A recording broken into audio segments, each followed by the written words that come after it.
So there have allegedly been 3 attempts on Donald Trump's life. There was a gentleman who was, once again, allegedly waiting in some bushes outside of his golf course in Florida, waiting for him to come along. There was the gentleman in Butler, Pennsylvania, Thomas Crooks, I think is his name. And then there was the gentleman who just recently breached the secure area of Mar-a-Lago with a gun. So first, the guy in the bushes has been convicted. I don't know how much time he's been given, but haven't heard shit about him since the incident up until the conviction.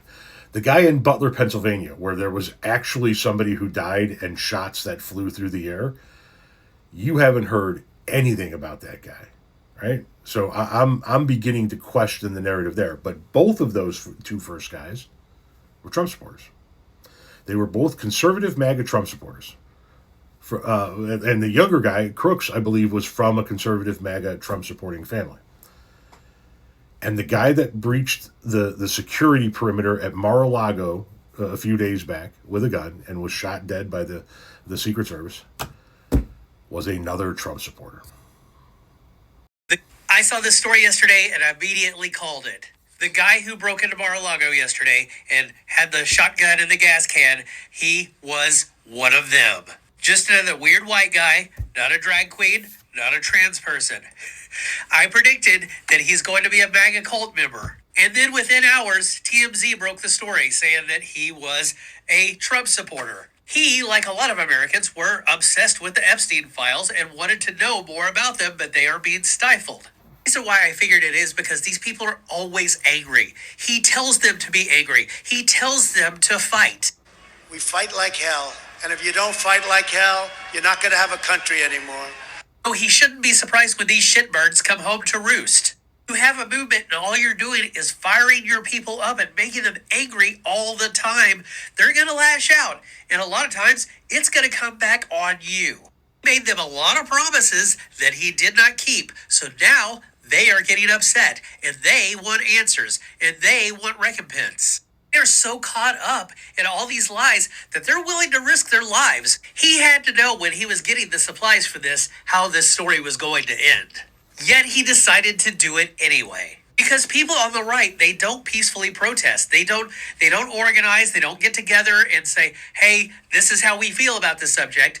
They always load up with armament and say, okay, we're going to have to go fight this one.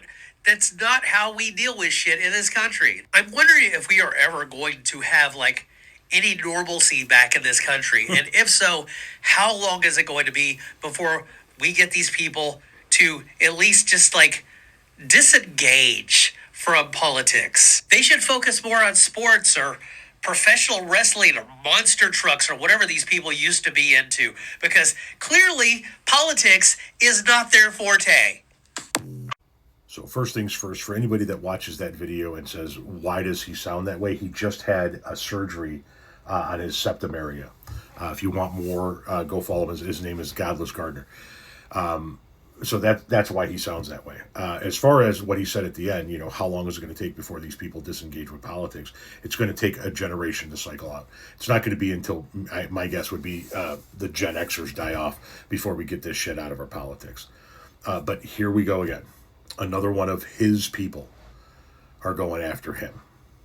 And you're going to hear from the Trump supporters that you know out there that it was another liberal, it was another this, it was another. No, it wasn't. It was another fucking Trump supporter trying to take out Trump. He is hated so fucking badly that the alleged 3 attempts on his life so far have all been done by his own people.